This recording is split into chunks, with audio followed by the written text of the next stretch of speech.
You won't believe how roads are made. Asphalt secrets revealed. Exposing the secrets behind smooth roads. Asphalt laying isn't just dumping black stuff and rolling it flat. Here's how the pros do it. First, crews prep the site.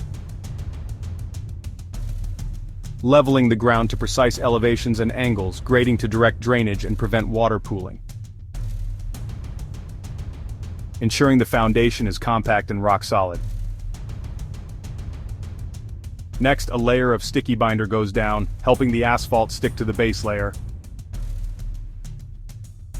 Then comes the star of the show, hot, fresh asphalt. Pavers pour and spread it evenly by the paver. Rollers follow, compacting it into a smooth, tough surface. Finally, a quick check for bumps and flaws.